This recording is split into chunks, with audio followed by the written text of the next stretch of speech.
Shalom, selamat bertemu kembali saudara-saudara yang dikasihi oleh Tuhan Yesus Kristus.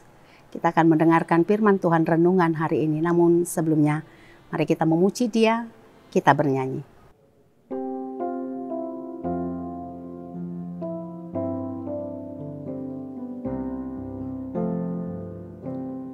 Ku yakin saat kau berfirman,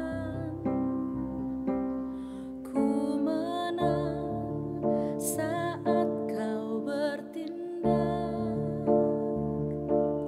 Hidupku hanya ditentukan oleh perkataanmu.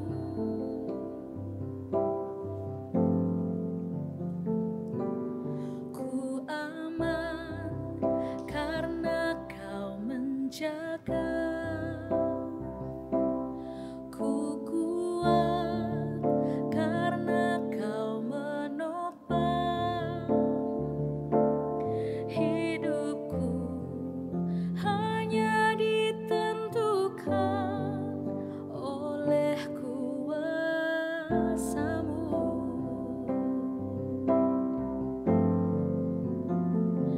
Bagi Tuhan tak ada yang mustahil. Bagi Tuhan tak ada yang tak mungkin. Mujizatnya disediakan bagiku. Ku diangkat dan dipulihkannya. Bagi Tuhan tak ada yang mustahil. Bagi Tuhan tak ada yang tak mungkin. Mujizatnya disediakan bagiku. Ku diangkat dan dipulihkannya.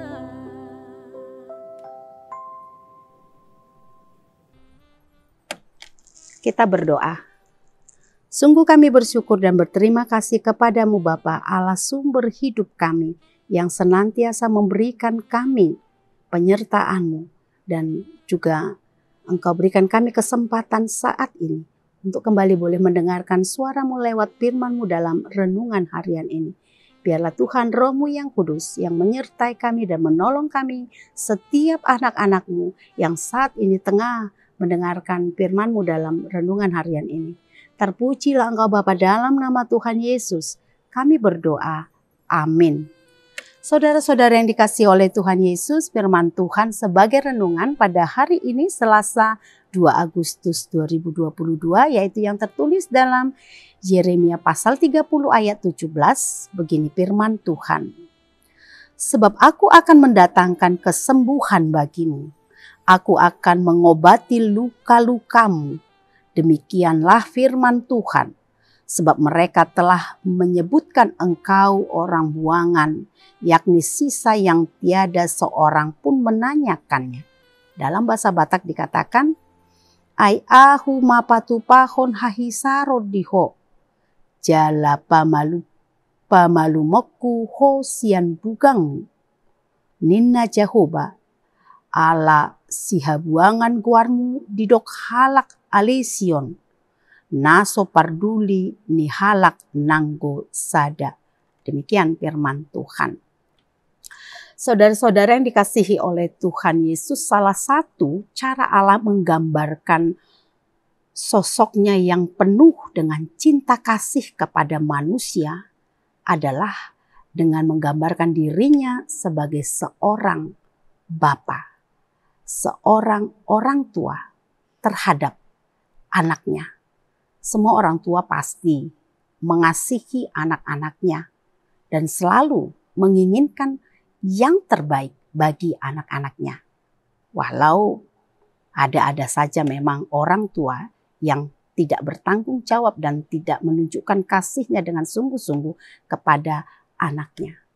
Saudara-saudara yang dikasihi oleh Tuhan Yesus Kristus sebagai orang tua yang menginginkan yang terbaik bagi anaknya, pasti orang tua itu akan melakukan apa saja, bahkan termasuk untuk mengorbankan kesenangan dirinya sendiri demi melihat anak yang dicintainya itu dapat bertumbuh dengan baik dan mendapatkan yang terbaik dalam kehidupannya. Namun ada saatnya walau orang tua mengasihi anaknya begitu besar, kadang-kadang orang tua juga melakukan tindakan-tindakan yang menurut sang anak itu menyakitkan. Menurut sang anak itu adalah tindakan yang merupakan sesuatu yang bentuk bahwa orang tuanya itu tidak mengasihinya. Mungkin orang tua kadang menegur, memarahi, bahkan melakukan hukuman terhadap anak-anaknya. Namun saudara-saudara yang dikasihi oleh Tuhan Yesus Kristus, ketika orang tua melakukan itu bukan karena didorong oleh kebencian atau niat jahatnya terhadap anaknya. Tapi meski kadang-kadang tindakannya itu sesuatu yang menyakitkan menurut perasaan anaknya, itu dilakukannya untuk menunjukkan kasihnya yang begitu besar. Orang tua kadang harus menegur, harus memarahi, dan bahkan menghukum jika itu diperlukan dalam rangka mendidik anak-anaknya, menyelamatkan anak-anaknya dari sikap yang jahat, dari masa depan yang buruk. Karena saya sendiri sebagai orang tua juga kadang harus melakukan hal yang sama untuk menegur, memarahi anak-anak saya supaya mereka boleh bertumbuh dengan baik. Saudara-saudara yang dikasihi oleh Tuhan Yesus Kristus, demikian juga dengan Tuhan terhadap umat yang dikasihinya, terhadap kita masing-masing anak-anaknya. Ada saatnya kita merasakan bahwa Tuhan melakukan hal-hal yang kurang adil dalam hidup kita ini. Kita merasakan Tuhan seakan menegur, marah, bahkan menghukum kita. Kita merasa terluka oleh keadaan yang kita alami. Kita merasa semua itu sebagai sesuatu yang benar-benar tidak adil dalam hidup kita. Namun saudara-saudara yang dikasihi oleh Tuhan Yesus Kristus, kalaupun Tuhan harus menegur kita dan bahkan harus menghukum kita, percayalah semua itu didorong oleh cinta kasih Tuhan yang begitu besar. Dan Dia mau supaya kita belajar untuk setia kepadanya. Sebab setiap teguran, setiap hukuman itu dikarenakan kita yang tidak setia kepada Tuhan. Dan itu juga saudara-saudara yang bisa kita lihat bagaimana Tuhan berkarya, bekerja di tengah-tengah kehidupan umatnya. Ada saatnya Tuhan menghukum bahkan membuang umat yang dikasihinya. Sebagai cara Tuhan untuk mendidik mereka, membentuk umat yang dikasihinya itu kembali boleh menjadi umat yang hidup benar di hadapan Tuhan. Saudara-saudara yang dikasihi oleh Tuhan Yesus Kristus, seperti orang tua yang sayang kepada anaknya, ketika anaknya merasa kesakitan, bahkan menangis mungkin, tetapi orang tua tersebut juga akhirnya menunjukkan kasihnya untuk memulihkan perasaan anaknya. Demikian juga Tuhan melakukan hal yang sama terhadap umatnya, terhadap kita orang-orang yang dikasihinya. Kalaupun ada saatnya Tuhan mengizinkan kita melewati masa-masa seakan hidup kita ini sedang ditegur dan dihukum, kita merasa terluka, kita merasa tersakiti dengan situasi itu. Namun percayalah saudara-saudara sekalian, kasih Tuhan tidak berubah. Ada saatnya Tuhan akan kembali menunjukkan kasih-Nya dan Tuhan menginginkan supaya kehidupan anak-anaknya, umat yang dikasihinya itu kembali dipulihkan. Karena kasihnya yang begitu besar. Tuhan sendiri yang akan bertindak. Tuhan sendiri yang akan melakukan dengan caranya. Bagaimana dia akan menyembuhkan luka hati kita. Bagaimana dia akan memulihkan hati kita yang sakit dan terluka itu. Itu tadi yang dikatakan oleh firman Tuhan dalam renungan hari ini. Sebab aku akan mendatangkan kesembuhan bagimu. Aku akan mengobati luka-lukamu. Demikian firman Tuhan. Tuhan menginginkan supaya setiap orang yang terluka kembali disembuhkan. Dan Tuhan punya cara untuk mengobati luka hati kita. Tuhan punya cara saudara-saudara sekalian untuk memulihkan kehidupan kita. Oleh karena itu biarlah dengan caranya Tuhan memulihkan hidup kita, menghiburkan kita, mengobati setiap perasaan-perasaan kita yang kita rasa sudah begitu hancur.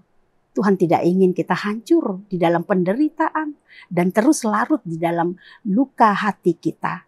Karena Tuhan begitu mengasihi kita. Sebab itu jangan pernah ada seorang pun dari kita anak-anaknya yang terus mau tinggal di dalam keterpurukan. Mari bangkit. Mari kita percaya bahwa Tuhan mengasihi hidup kita. Mari saudara, yakinkan hati saudara. Tuhan menginginkan supaya saudara bangkit kembali. Tuhan mau supaya luka-luka di hati saudara disembuhkan kembali. Tuhan mau kehidupan saudara dipulihkan kembali. Dan Tuhan ingin setiap kita datang kepadanya. Setiap kita mau terus percaya, meyakini akan cinta kasihnya yang begitu besar. Kalau kita yakin cintanya begitu besar terhadap kita, maka dengan sendirinya pasti kita akan datang berserah kepadanya. Pasti kita akan datang untuk memohon pengampunan kepadanya. Untuk setiap hal yang salah yang kita perbuat. Untuk setiap tindakan-tindakan kebodohan dan kejahatan yang pernah kita lakukan. Percayalah, Tuhan itu Maha Pengampun. Dan di dalam setiap tegurannya, Tuhan selalu menyediakan pemulihan bagi setiap orang-orang yang mau menerima teguran itu dengan hati yang siap untuk diubahkan, hati yang siap untuk bertobat. Karena itu Tuhan memberkati kita, Tuhan menolong kita semua agar kita masing-masing boleh tetap mempercayakan hidup kita di dalam setiap penderitaan dan kesulitan sebesar apapun yang tengah kita hadapi saat ini. Tuhan Yesus memberkati. Mari kita berdoa. Terima kasih Tuhan untuk firman-Mu yang menghiburkan kami bahwa Engkau adalah Allah yang penuh cinta kasih, yang tidak pernah menginginkan kami terus-menerus tinggal di dalam penderitaan dan duka kami. Terima kasih Tuhan, Engkau telah menghiburkan hati kami bahwa Engkau akan memulihkan kami, akan menyembuhkan luka-luka di dalam kehidupan kami. Terima kasih untuk cinta-Mu yang begitu besar. Biarlah Tuhan Roh-Mu yang terus-menerus bekerja di dalam diri kami untuk meyakinkan kami akan kasih-Mu yang begitu besar. Sehingga setiap kami anak-anak-Mu ini boleh terus hidup berpengharapan kepadamu. Dan kami boleh terus-menerus menyerahkan, menggantungkan kehidupan kami hanya kepadamu saja. Terima kasih Bapa, kami serahkan sepanjang hari ini. Kehidupan kami hanya ke dalam pertolongan tangan-Mu yang penuh kuat kuasa itu. Terpujilah Engkau hanya di dalam nama Tuhan Yesus Kristus. Kami berdoa dan mengucap syukur. Amin. Mari saudara-saudara terus hidup di dalam semangat sukacita karena Tuhan Yesus mengasihi kita semua. Tuhan Yesus memberkati kita. Sampai jumpa.